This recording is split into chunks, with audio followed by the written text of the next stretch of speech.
नमस्कार दोस्तों, जय हिंद। वीडियो का प्रीवियस ईयर पेपर के डिस्कशन वाले सीरीज का आज दूसरा क्लास है। एक दिन में 5 क्वेश्चन करा रहे होते हम लोग। 50 का सेट रहता है। 25 कल हमने कराया था, आज बाकी के चला रहे हैं, है ना। ये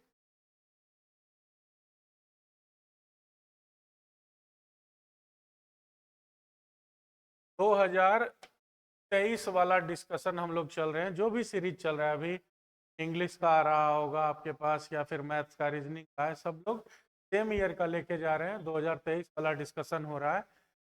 50 हर सब्जेक्ट के 50 होते हैं। 25 कल हमने डिस्कस कराया था, 25 को आज करते हैं। क्वेश्चन नंबर 26 क्या कह रहा है, देखिए। ये वन वर्ड सब्स्टिट्यूट मांग रहा है किसके लिए? इवोकिंग अ कीन सेंस ऑफ सैडनेस और रिग्रेट। मतलब उस शब्द को क्या कहते हैं जिससे ये पता चलता है दुख या पश्चाताप का बोध हो रहा हो, है ना। अब देखो, पंजेंट लिखा हुआ है। पंजेंट माने क्या होता है जानते हो? कड़वा। कड़वा या पंजेंट माने तीखा भी होता है, या कड़वा।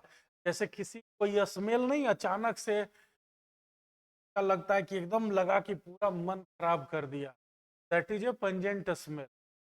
सैनिटाइजर को लेके और सूंघते हो कस के नाक में अचानक से, वो जो होता है बहुत कड़वा तीखा स्मेल आता है स्वाद में, वो होता है पंजेंट। और ये है पॉइग्नेंट। पॉइग्नेंट मतलब क्या होता है? पॉइग्नेंट माने होता है मार्मिक। क्या कहते हैं? मार्मिक। मार्मिक मतलब क्या हो गया? N input of sadness. उदासी भरा, थोड़ा दुख और उदासी भरा हुआ कोई बात होता है, हम कहते हैं मार्मिक मुद्दा, मार्मिक बात, मार्मिक मार्मिक। तो आंसर इसका हो जाएगा पॉइग्नेंट। फैक्टफुल माने क्या होता है? प्रभावकारी या प्रभावशाली, है ना। तो किसी के ऊपर इम्पैक्ट डाल सकता है। इम्पैक्ट माने असर डालता है। असरदार भी लिख सकते हैं, असरदार। और अनअफेक्टिंग मतलब क्या होता है? से कोई प्रभाव ना पड़े, जिससे कोई प्रभाव ना पड़े, ना पड़े, है ना। अप्रभावी, अप्रभावी, है ना, या असरदार जिसे कह सकते। तो 17 नंबर आंसर हो जाएगा इसका, ठीक ना। अगला फिर कहता है एंटोनिम बताइए एस्पेरिटी का। देखो, एस्पेरिटी माने होता क्या है, पहले इसका मीनिंग हम जानते हैं। एस्पेरिटी मतलब होता है तीक्ष्ण, समझते हो? तीक्ष्णता। तीक्ष्ण माने इंटेंस भी होता है, इंटेंसिटी समझ में आते हैं। शार्पनेस कहता है कि बहुत तीक्ष्ण बुद्धि वाला आदमी है, बहुत शार्प माइंडेड आदमी है, तो वही वाला तीक्ष्णता जिस हम इंटेन कह सकते हैं।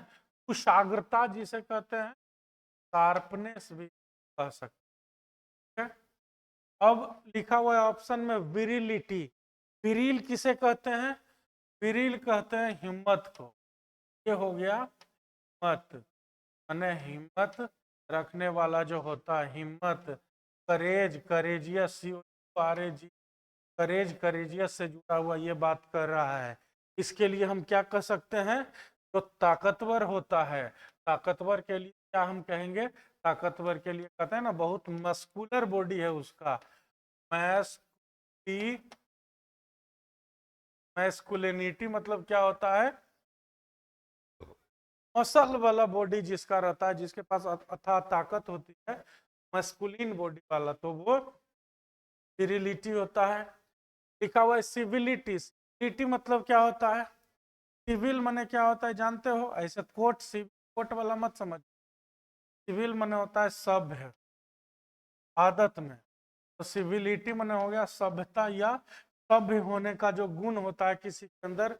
सिंप्लिसिटी वाला, डिसेंसी वाला जो मीनिंग होता है, का मतलब होगा बहुत ही अच्छा होगा, नर्म दिल का होगा, बहुत ही बढ़िया स्वभाव का होगा ना, इसको हम कह सकते हैं पोलाइटनेस, POLITNESS, पोलाइटनेस कह सकते हैं। इसको हम ह्यूमिलिटी भी कह सकते हैं, HUMILITY। एक वर्ड होता है ह्यूमिलिएट। ह्यूमिलिएट मतलब होता है बेइज्जती करना, ऐसा बात बोलना जिससे अगला को बेइज्जती फील हो, ताड़ ताड़ कर देना अगले को। और यह है ह्यूमिलिटी, मत जोड़ना इसको, ह्यूमिलिटी मानवता, आदमीयता। और एक्रिड मने क्या होता है जानते हो? एक्रिड मने भी होता है पंजेंट, ठीक है, मतलब इसका हो जाएगा एस्पेरिटी, तीक्ष्णता या तीखापन जिसको कहते हैं। बिटरनेस, BITRNES, बिटरनेस हो जाता है इसका मतलब। और क्यूरियोसिटी मतलब क्या होता है? उत्सुकता। क्यूरियोसिटी का मतलब होता है उत्सुकता, मतलब एक सेंस नो समथिंग, उसको हम कहते हैं क्यूरियोसिटी। तो क्या लगा देंगे? एस्पेरिटी का हो जाएगा एक्री,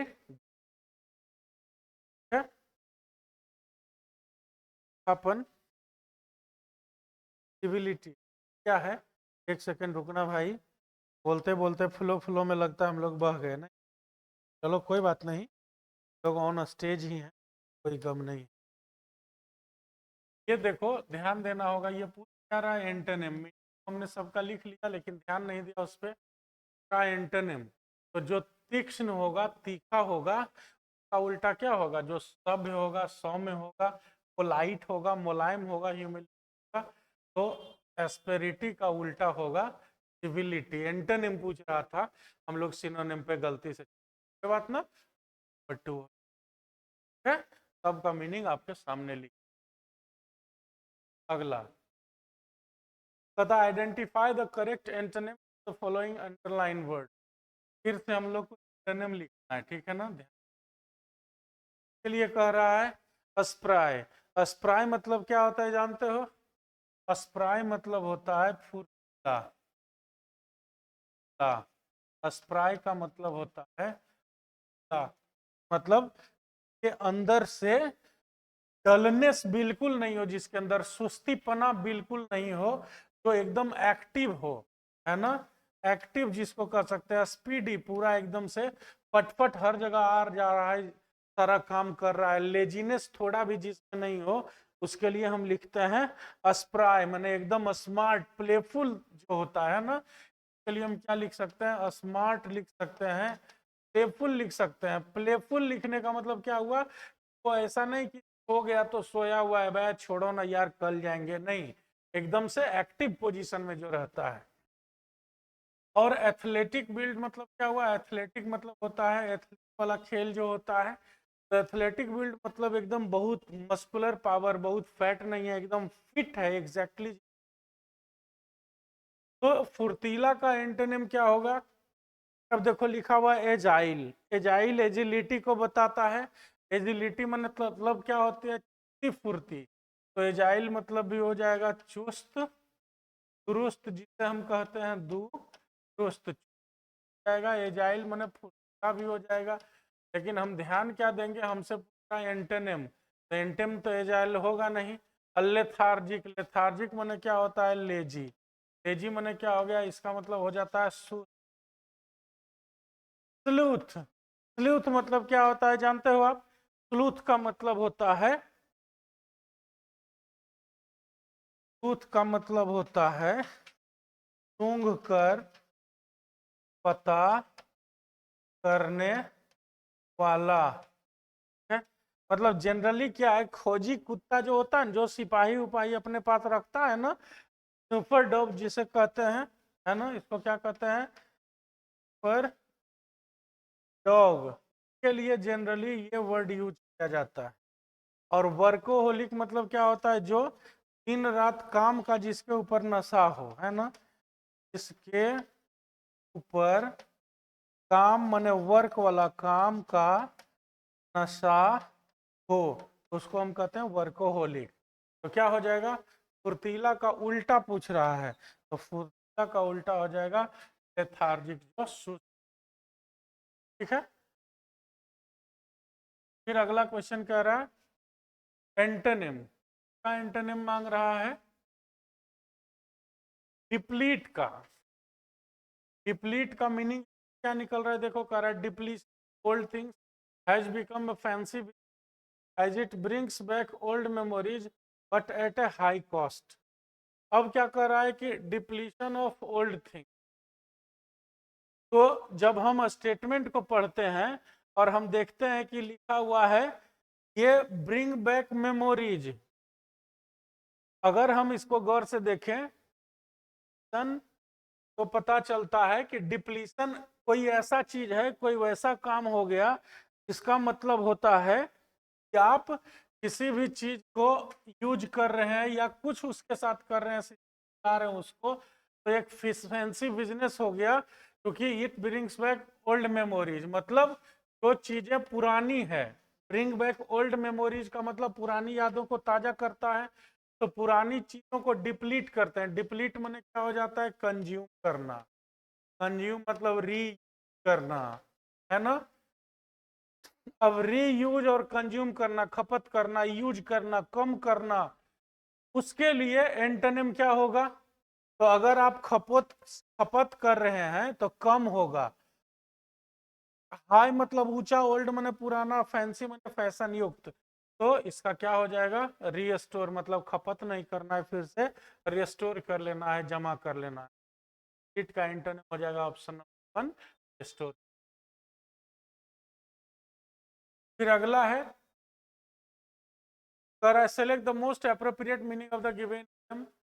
हर्ट एंड सोल माने पूरा तन मन से, पूरे लगन से। तो तन मन और पूरा लगन का मतलब क्या हुआ, with all the effort you can put, आप जितना भी प्रयास कर सकते हैं वो पूरा 100% प्रयास आपने दिया। कहते हैं I tried this heart and soul, अपना तन मन धन सब कुछ लगा दिया, जितनी क्षमता थी वो सब हम इस पे लगा दिए, तो कहा जाता है हर्ट एंड। ठीक है। फिर ग्रामेटिकल एरर ढूंढने के लिए कह रहा है it is nothing else than. इस पे हम लोग ने पहले भी चर्चा किया हुआ है कि नथिंग के साथ क्या लगाते हैं, बट। देन नहीं लगाते हैं, तो जगह it is nothing else but your foolishness that you have decided to resign. कह रहा है कि ये और कुछ नहीं बल्कि निहायत ही मूर्खता वाली बात है, क्योंकि तुमने रिजाइन करने का मन बनाया, माने तुम्हारे रिजाइन करने का मूड एक मूर्खतापूर्ण डिसीजन है और कुछ नहीं, है ना। बट लग जाएगा दैन के जगह पे, दैन यहाँ पे है, तो ऑप्शन नंबर 1 आगे बढ़े। बिल्कुल आसान सा है। अगला है profitable yielding financial gain. Profitable का क्या कह रहा है, वन वर्ड सब्स्टिट्यूशन निकालने के लिए कह रहा है, और प्रॉफिटेबल को एक्सप्लेन करके कहा है यील्डिंग फाइनेंशियल, इससे आर्थिक फायदा हो, वो वाला प्रॉफिटेबल को इनमें क्या कहते हैं। तो सबका मैं मीनिंग बारी बारी से लिखता हूं। अब देखो ल्यूडिक्रस माने क्या होता है, जानते हो। ल्यूडिक्रस मतलब होता है नॉन सेंस वाली बात, माने नॉन सेंसियल मैटर कहते हैं। बेकार, नॉन सेंस माने क्या होता है, बेकार, जिसका कोई सेंस नहीं हो, उसको हम कहते हैं लुडिक्रस मैटर, बेकार की बात, मतलब नॉनसेंस वाली बात। ल्यूक्रेटिव माने क्या होता है, जानते हो। ल्यूक्रेटिव माने होता है लुभावना। लुभावना मतलब क्या हो गया, कि जो आपको लाभप्रद, समझते हो हिंदी में होता है लाभप्रद। मैं डायरेक्ट इंग्लिश नहीं था, क्योंकि ये डायरेक्ट प्रॉफिटेबल का ही इंग्लिश हो जाएगा। ये लाभप्रद माने क्या हो जाता है, प्रॉफिटेबल, मतलब जो हमें लाभ देने वाला हो, ठीक है ना। लुभावना मतलब ये सेंस मैक्सिमम लाभप्रद, प्रॉफिटेबल के सेंस, जिससे आपको फायदा हो, आपको फायदा पहुंचाने वाला जो चीज होता है उसको हम कहते हैं ल्यूक्रेटिव, ठीक है ना। बहुत सारे वर्ड होते हैं इसके। प्रॉफिटेबल का मुझे लगता है एक सेमिनल होता है, सेमिनल भी ल्यूक्रेटिव के लिए प्रॉफिटेबल। और लुडाइट किसे कहते हैं? तो लुडाइट का क्या है, ये इसका एक स्टोरी है लुडाइट का। एक होता था, एक नाम है नेड लुड, अगर मैं सही हूं तो नेड लुड करके एक व्यक्ति हुआ करते थे इंग्लैंड में।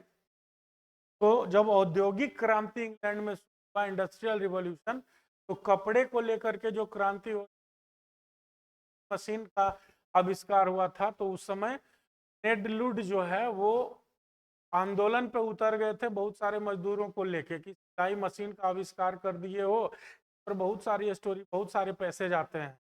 यह स्टोरी बुक्स में क्लास 10 से नीचे 2-3 क्लासेस में अलग अलग बोर्ड में अगर जाओगे तो पढ़ने के लिए है। सिलाई मशीन का आविष्कार हुआ तो नेड लुड सारे करीब साथ इसके खिलाफ आंदोलन कर दिया कि नहीं, हम गरीबों की तो रोजी रोटी छिन जाएगी। उन्होंने समझाया कि अरे है ये मशीन, एक मशीन को एक आदमी चलाएगा, दूसरा मशीन दूसरा आदमी चलाएगा, तो आदमी कहाँ से बेरोजगार होगा? हाँ, प्रोडक्शन हमारा बढ़ जाएगा। लेकिन उन्होंने कहा कि नहीं, ये आविष्कार हमारे लिए सही नहीं। के लिए एक वर्ड बन गया उस समय लुडाइट, जिसको अभी के मीनिंग में क्या कहा जाता है, वैसे लोग जो आगे एडवांस होने में, टेक्नोलॉजिकल एडवांसमेंट में, प्रोग्रेस के प्रति जिनका दिमाग नहीं जाता है, उनको हम कहते हैं लुडाइट। तो इसको हम क्या कह सकते हैं? तो हम कह सकते हैं a small minded person, a small minded person, छोटा दिमाग वाला जो आदमी होता है, जो टेक्नोलॉजिकल एडवांसमेंट पसंद नहीं करता है, उसको हम लुडाइट कहते हैं। और एक है लुगर। लुगर मतलब क्या होता है? लुगर मतलब होता है डेंगी। डेंगी समझते हो आप लोग, है ना? हम लोग का क्या है, इधर नदी छोटा मोटा है, इधर समुद्र, जिधर समुद्री इलाका होता है ना, उधर छोटा सा नाव, इसका वो जो है ऐसा पताका जैसा हवा को घेरने वाला जो होता है ना, वो एक ही हो, मतलब छोटा सा नाव का एक नाम होता है लुगर, जिसको डेंगी कहा जा सकता है। ठीक है ना? तो प्रॉफिटेबल कौन हो जाएगा? प्रॉफिटेबल का हो जाएगा ल्यूक्रेटिव, लाभदायक, जो लाभप्रद होता है का सब्स्टिट्यूट।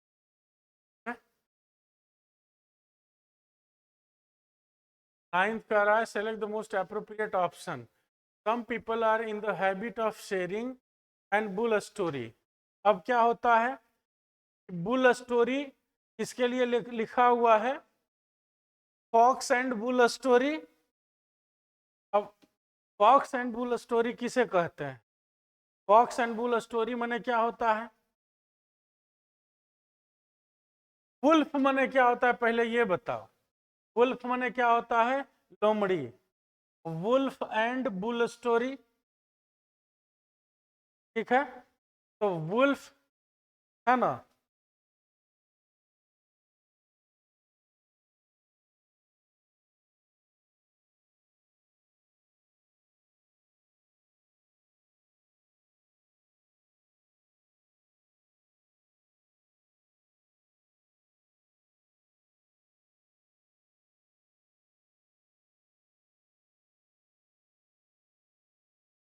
नहीं ठीक है, साउंड बिल्कुल ओके, कोई नहीं, हो जाता है कभी कभी। ठीक है, क्या होगा? वुल्फ एंड बुल स्टोरी कि रूस्टर एंड बुल स्टोरी। अच्छा, रूस्टर मैंने होता क्या जानते हो? मुर्गा जो बांग देने वाला होता है ना, मुर्गा जिसका ऐसा सर पे लाल सा बड़ा वाला होता है, तो उसको हम लोग रूस्टर कहते हैं। तो हम लोग fox and bull story, cock and bull story, तो असल जो कहावत है वो क्या है? ये है Kock and bull story. Cock and bull story मैंने क्या होता है जानते हो? सी। कॉक एंड बुल का मतलब होता है नकली, झूठी कहानी, झूठी या मन गढ़ंत कहानी, ठीक? या मन गढ़ंत कहानी को हम लोग कहते हैं कॉक एंड बुल स्टोरी, जो अपने मन से आदमी बना के बोल रहा है। और कॉक एंड बुल स्टोरी खास करके कहाँ यूज किया जाता है जानते हैं? कॉक एंड बुल स्टोरी कहा जाता है जहां आप जानबूझ के बहाना बना रहे हैं, पहुंचे लेट कर रहे हैं, जानते हैं सर, जैसे ही घर से निकले तो एक सांड गेट पे खड़ा हो गया, उसके बाद जो है हम आगे बढ़े तो देखे कि रोड टूटा हुआ है, फिर आगे बढ़े दूसरा रास्ता से घूम के आए तो बारिश होने लगी, फिर हम 8 घंटा लेट हो गए। तो कहा जाता है stop telling us Kock and bull story, हम लोग को झूठा मूठा उल्टा पुल्टा कहानी सुनाना बंद करो, का कंप्लीट फॉर्मेट होता है कॉक एंड स्टोरी।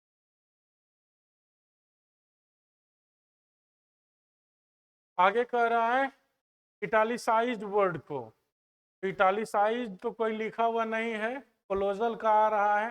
मैं क्लोजल इसलिए कह रहा हूं क्योंकि ये जो है लिखा हुआ जो ऑप्शन है, उन ऑप्शंस में से आप देखोगे तो एक लिखा हुआ है जाइजेंटिक, और फिर है लिलीपुटियन, माइन्यूट और मैन्यूस्कल।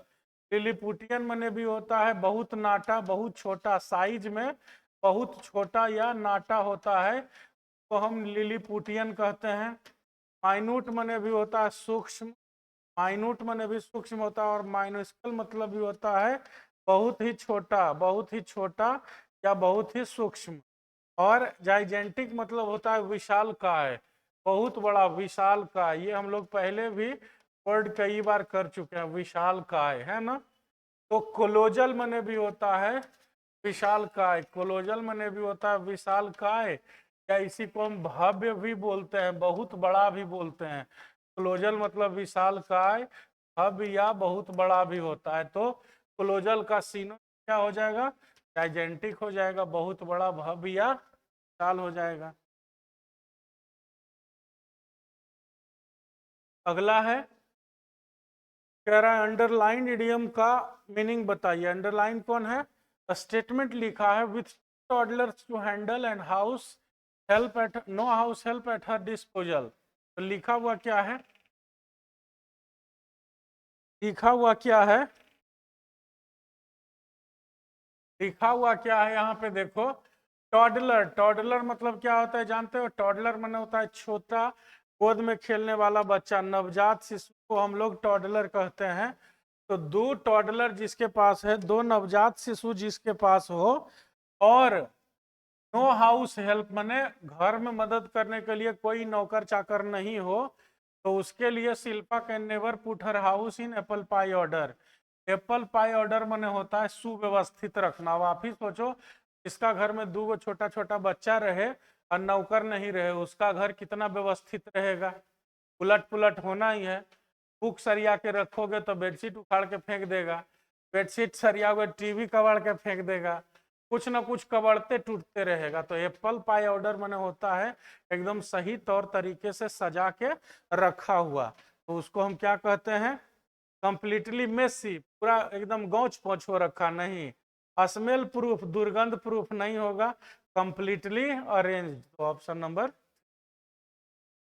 रेडी फॉर गेस्ट माने रिश्तेदार नातेदार के लिए तैयार रहना नहीं, अरेंज रहना, वेल मेंटेन्ड रहना। फिर लिखा हुआ है इसमें से आप देखिए कि अंडरलाइंड स्टेटमेंट का क्या रिप्लेसमेंट होगा। कह रहा है when the weather is hot I will like to eat. I will इधर ही गलत हो गया, आई के साथ सेल होता है। अब मान लो फ्यूचर नहीं जा रहा है तो हम प्रेजेंट को प्रेजेंट में भी रख सकते हैं, पूरा दोनों कॉम्बिनेशन होगा। तो इसीलिए जैसे ही आप सेल यहाँ पे देखोगे कि अरे आई के साथ तो विल लगा हुआ होना चाहिए सेल, तो पहला ही ऑप्शन में दे दिया है सेल। लेकिन करना क्या है, ये हैबिचुअल एक्शन बता रहा है कि जब भी गर्मी का मौसम होता है या जिस दिन बहुत गर्मी रहती है उस दिन मुझे आइसक्रीम खाने का मन करता है या मैं आइसक्रीम खाना पसंद करता हूँ। ये हैबिचुअल एक्शन है, डेली लाइफ एक्शन है, मैंने कि गर्मी जब जब लगता है तभी आइसक्रीम खाता है। तो इसको हम सिंपल प्रेजेंट में लिखते हैं, तो क्या लिखेंगे, आई लाइक टू। ठीक है, अगला हो गया क्वेश्चन नंबर 13। कहता है one who takes a dark view of things, मतलब जो चीजों के बारे में हमेशा निगेटिव सोचते रहता है। To take a dark view मतलब होता है चीजों के बारे में हमेशा निगेटिव परसेप्शन रखना। तो उसको दो वर्ड हमारे ग्रामर में, हमारे माने इंग्लिश लैंग्वेज में यूज किया जाता है, एक ऑप्टिमिस्ट और एक पेसिमिस्ट। ऑप्टिमिस्ट माने होता है आशावादी, जो आपदा में भी अवसर ढूंढ लेता है। जिसको कितनों गुस्सा दिलवा दो तो वो ऐसा न आंसर देंगे कि आप जो है, जैसे मान लो कहा गया कि अरे सर बच्चा बहुत बदमाशी कर रहा था, तो आशावादी आदमी जो ऑप्टिमिस्ट रहेंगे वो कहेंगे कि अरे बच्चा का तो आदत होता है बदमाशी करना, अभी तो आपको ना देखना है कि बच्चा को कैसे संभालेंगे। और कोई आदमी रहेगा कहेगा बदमाशी करोगे उसको उठा के बजाड़ देगा। नहीं, तो हर डार्क चीज, हर चीज में कहोगे सर बाहर चलिएगा, तो कहेगा आदमी कि कहाँ बाहर जाओगे ऐसे ही बिना मतलब का, घूमने चलिएगा, कहाँ घूमने जाओगे, उसको घर में चल रहना है दिन रात। फिर कहेगा क्या वजन बढ़ गया है, अब वजन कैसे घटेगा। तो एक होता है ऑप्टिमिस्ट आशावादी, और ये होता है निराशावादी पेसिमिस्ट, है ना। निराशावादी लोग, निराशावादी मतलब क्या है, यह हमेशा निराशाजनक बात करते हैं, हर चीज में नेगेटिविटी दिखाएंगे। पॉलीग्लॉट मतलब क्या होता है, a speaker of many languages, बहुभाषीय जिसको कहते हैं, बहुभाषीय मतलब जिसको बहुत भाषा आता हो, बहुत भाषा सीखा हुआ हो, बोलना लिखना जानता हो। पेरिस्कोप तो एक यंत्र है, इसमें टिक नहीं मार रहे हैं, ध्यान रखना। पेरिस्कोप एक यंत्र है, कैसा यंत्र है, समुद्र के नीचे खास करके पनडुब्बी वगैरह से जब बाहर की चीजें अंदर की चीज देखनी होती है, उसका राउंड व्यू लेना होता है, तो जैसे टेलीस्कोप होता है ना, उसी तरह उसका भाई है पेरिस्कोप। अब पेडेंट माने क्या होता है, तो जब हम पेसिमिस्ट की बात करेंगे तो निराशावादी जो हमेशा नेगेटिव परसेप्शन रखता है, तो क्या हो जाएगा ऑप्शन नंबर। अगला, his explanation is always concise, underlined word को, अंडरलाइन वर्ड को कह रहा है कि इसमें जो अंडरलाइन है उसका जो है आप एंटोनिम लिखिए, ठीक है। तो मान लो कि एंटोनिम लिखने के लिए कह रहा है, तो यही एक नया वर्ड लग रहा है तो हम अंडरलाइन कर देते हैं, बाकी his explanation is always, antonym like लग नहीं रहा है। अब कंसाइज मैंने क्या होता है कि संक्षिप्त, है ना। कंसाइज मैंने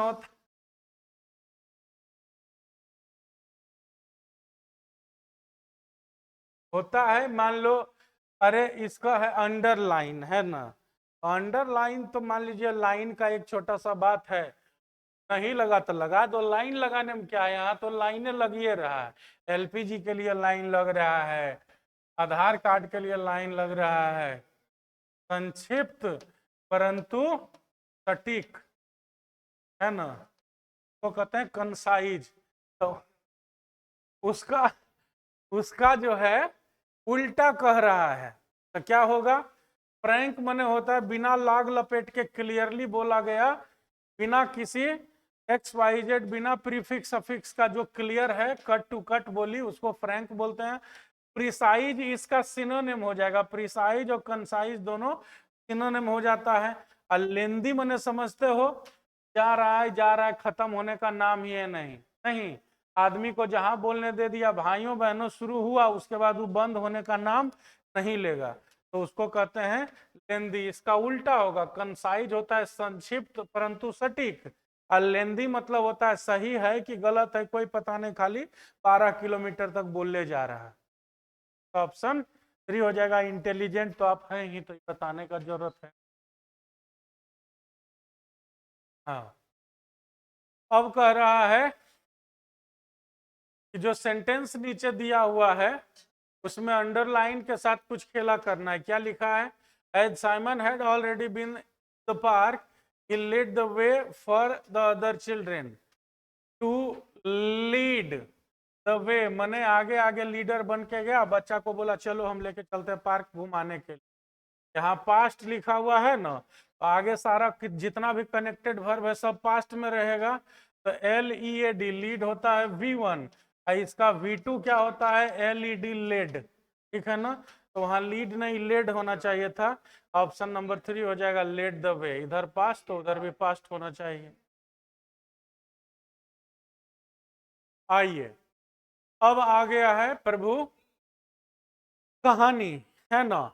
अच्छा, कहानी ऐसा वैसा नहीं है, कहानी में बीच बीच में ब्लैंक्स भी दिया हुआ है, मतलब क्या है, यह हल्का सा आपको क्लोज टेस्ट का भी आनंद देगा, और ऐसे लिखा गया है कि है कॉम्प्रिहेंशन, आप कॉम्प्रिहेंशन प्लस क्लोज टेस्ट दोनों का आनंद लीजिए। अब पहला कर रहा है reservation is a part of, तो इसका तो आपको क्वेश्चन लाना पड़ेगा पहले सामने, है ना। क्लोज टेस्ट होता ही यही है, कॉम्प्रिहेंशन रहता है उसका बीच में से गायब रहता है, उसी को क्लोज टेस्ट कहते हैं।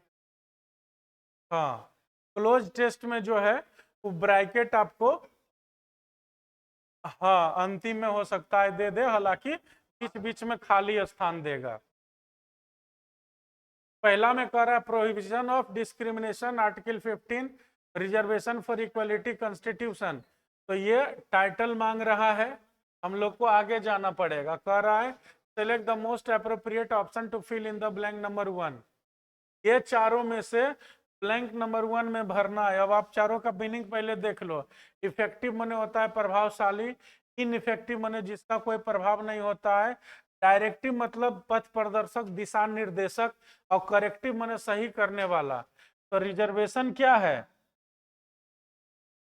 रिजर्वेशन कैसा एक्शन है, डायरेक्टिव ऐसा एक्शन है कि करेक्टिव एक्शन है ना। तो डायरेक्टिव नहीं है, ये करेक्टिव एक्शन है। ये ऑप्शन नंबर 4 इसका सही होगा क्वेश्चन नंबर 41 के लिए। ये कैसा एक्शन है, करेक्टिव, सुधार करने के लिए। कि तो आप जो लिख दिए हैं यहाँ करेक्टिव होगा कि आप लिख दिए भाई कि 60% से पास करेगा तो उसको फर्स्ट डिवीजन कहेंगे, लेकिन क्या है कि आपको देना पड़ेगा 10% रिजर्वेशन, कि फलाने फलाने केस में 40% से भी पास किया तो उसको भी उसी कैटेगरी में रख लेंगे। सुधार करने वाला है। विच सीक्स टू ब्रिंग इक्वलिटी, जिसका एक्चुअल मकसद क्या है, समानता लाना। फिर कह रहा है द कॉन्स्टिट्यूशन 124th अमेंडमेंट, मतलब 124वां अमेंडमेंट में कॉन्स्टिट्यूशन का जो 124वां संशोधन हुआ, जो कि 2019 में बिल बन के पास हुआ, उसमें कह रहा है 6 provide for the advancement of economically weaker sections of citizens. कह रहा है इसमें किसके लिए रास्ता दिया गया, ईडब्ल्यूएस का। आप लोग ईडब्ल्यूएस लिखते हैं ना, उसको एक्चुअली क्या कहते हैं, इकोनॉमिकली वीकर सेक्शन, ठीक है। आर्टिकल 15 ऑफ द कॉन्स्टिट्यूशन, अब दूसरा कह रहा है, दूसरा में क्या लिखा हुआ रहेगा, देखो यहाँ पे ब्लैंक नंबर 2 के लिए है एग्जिबिट, प्रोहिबिट, एस्टेब्लिशेस और इनहिबिट। एग्जिबिट माने होता है दिखाना, प्रोहिबिट माने होता है मना करना, एस्टेब्लिश माने होता है स्थापित करना, और इनहिबिट मतलब होता है इनबिल्ट गुण को शो करना। तो 42 नंबर क्वेश्चन जो लाएंगे, किधर गया क्वेश्चन नंबर 42 को अगर हम लाते हैं, दूसरा में लिखा हुआ है, किधर गया, article 15 of the constitution discrimination against any citizen on the ground of race, religion, caste, sex, place of birth. कह रहा है कि 15वां सुधार में किसी के भी प्रति एक नागरिक दूसरे नागरिक के विरुद्ध में जाति, धर्म और जो है समुदाय और लिंग और जन्म के स्थान, ये सब आधार पर भेदभाव करने से उसको क्या करेगा, कॉन्स्टिट्यूशन उसको रोकता है। तो रोकने के लिए क्या लिखा गया यहाँ पे देखिए, अगला ऑप्शन जो लिखा हुआ है रोकना, प्रोहिबिट माने क्या होता है, रोकना। क्या हो जाएगा ऑप्शन नंबर 2। नंबर 2 में क्या लिखा जाएगा कि कॉन्स्टिट्यूशन किसी भी नागरिक को किसी दूसरे नागरिक के साथ जाति, धर्म, भेदभाव के आधार पे, लिंग के आधार पे, पैदा होने के जगह के स्थान के आधार पे भेदभाव को रोकती है, मना करती है। However, the government may make special provisions for the of socially and educationally backward classes for scheduled caste और scheduled tribes, कहता है। लेकिन ये जो है कॉन्स्टिट्यूशन उनके लिए अलग से प्रोविजन बना सकता है। तो अगला क्वेश्चन देखो क्या लिख रहा है, अब तीसरा फिल्टर का बात कर रहा है। ब्लैंक नंबर 3 के लिए कर रहा है कंटेनमेंट, पोस्टपोनमेंट, एडवांसमेंट और एनहांसमेंट। तो अगर हम लेके चले पोस्टपोनमेंट, कंटेनमेंट, इन्हांसमेंट और एडवांसमेंट ऑलमोस्ट एक ही बात कर रहा है, तो ऐसे भी ऑड आउट करके इन दोनों को हटा सकते हैं। वह 1, 2 में से देखते हैं क्या लिखा हुआ है। कंटेनमेंट माने संतुष्टि और पोस्टपोनमेंट माने रोक दिया जाना। तो अब फिलर नंबर 3 के पास जब हम आते हैं तो देखो क्या लिखा हुआ है, However, the government may make special provision for the, अब कंटेनमेंट लिखेंगे कि इसके लिए हम ये लिखेंगे,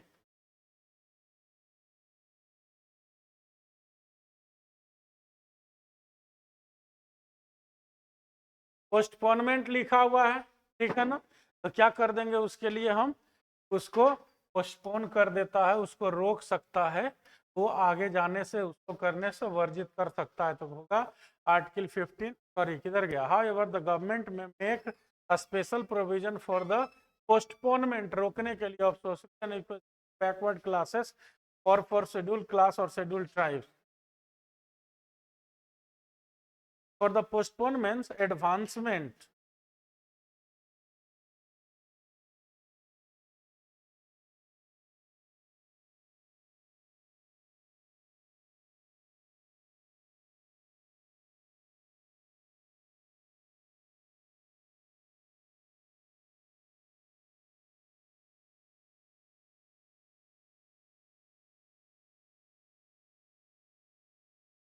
है,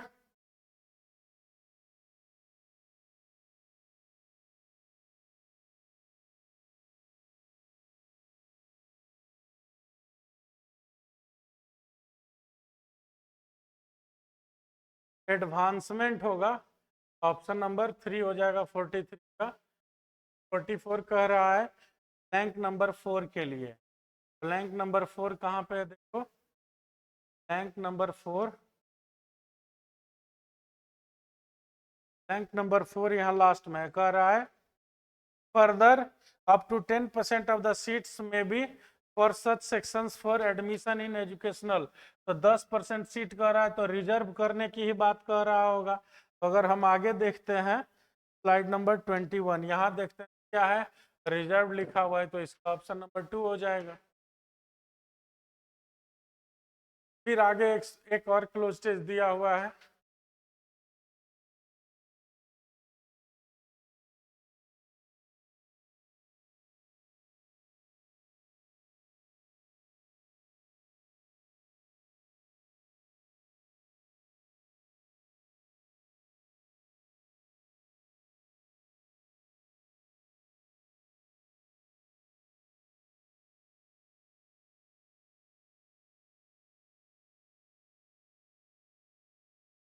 का पहला क्वेश्चन क्या था, टाइटल बनाने वाला था, क्या थे ना, पहला क्वेश्चन कह रहा था सुटेबल टाइटल, तो सुटेबल टाइटल इसके लिए क्या होगा, तो किसके लिए लिखा हुआ है वो, रिजर्वेशन फॉर इक्वलिटी, टाइटल इसका ऑप्शन नंबर लगा देंगे।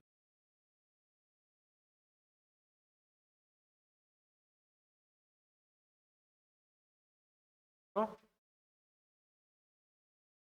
अगले क्वेश्चन हम लोग आते हैं, अगला क्वेश्चन,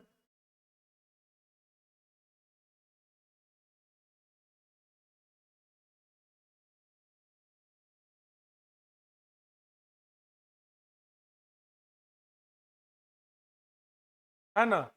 तो वो क्वेश्चन में जो आप देख रहे थे, तो डायरेक्ट आप क्लोज टेस्ट वाला यहाँ पे देखिए, फिलर नंबर 1 फिलर नंबर 2 कर रहा है।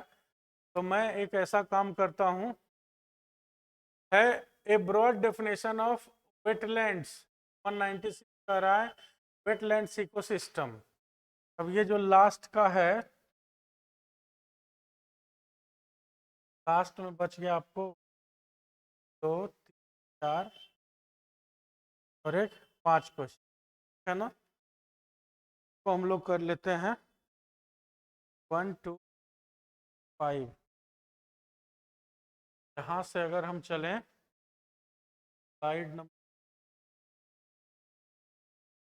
करा लीव आउट, ओमिट, एक्सक्लूड और इंक्लूड, और डिफाइन किसको कर रहा है, डिफाइन ये कर रहा है वेटलैंड्स को, आर्द्रभूमि, भूमि कहते हैं, इधर बहुत पानी रहता है, दलदल टाइप का रहता है, तो वेटलैंड्स को डिफाइन करने के लिए कह रहा है, तो किस तरह का इकोसिस्टम उसमें होता है वो बताने के लिए लिखा है। तो इसमें हम क्या लिख देंगे, इसमें हम लिख देंगे इंक्लूड, वेटलैंड में क्या क्या आता है वो बता रहे, 46 का 4 हो जाएगा। फिर है 47, मोर एज, अच मैच एज, सच एज और मच एज। आगे जब स्टोरी पढ़ते हैं तो देखते हैं लिखा हुआ है but also human made artificial sites response, तो हो जाएगा उदाहरण के लिए बता रहा है। तो उदाहरण के लिए हम लोग क्या लिखते हैं, हम लोग उदाहरण के लिए लिखते हैं such as, option number 3 such as. फिर अगला कह रहा है have has stored store, have has store stored, have has और स्टोर स्टोर्ड, तो क्या कर रहा है कहानी में देखते हैं। 198 की तरह यहाँ पे in fact they more carbon than any other ecosystem with wetlands along storing twice, है ना। तो उसमें क्या लग जाएगा, है उसके पास ज्यादा कार्बन है। तो ज्यादा कार्बन बताने के लिए जो ऑप्शन दिया हुआ था दे हैव, तो हो सकता है हैज नहीं होगा और स्टोर नहीं होगा और स्टोर्ड हो जाएगा, तो दे स्टोर्ड ऑप्शन नंबर 2 हम लिख देते हैं डायरेक्टली 3 सॉरी। फिर as long as much as 49,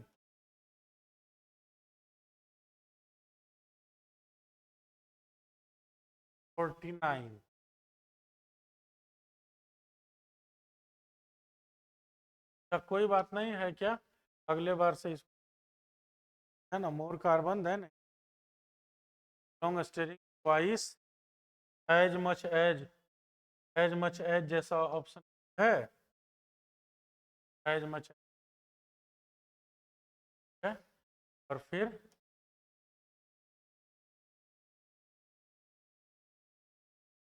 faster than लिखा हुआ है, फास्टेस्ट देन, मच देन और मोर देन, ये दोनों तो होता नहीं है। फास्टर देन और मोर देन में क्या होगा कि हम लोग देते हैं 200 फिलर पे 3 टाइम्स लिखा हुआ है, 3 टाइम्स फास्टर देन हो जाए,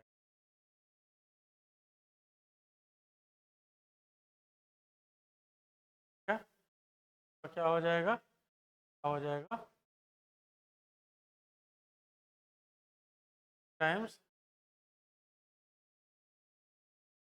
क्लोज टेस्ट में हम लोग पैसेज की तरफ पहले क्लोज टेस्ट रहेगा उसके ठीक के लिए, है ना। खैर कोई नहीं, अगले सेशन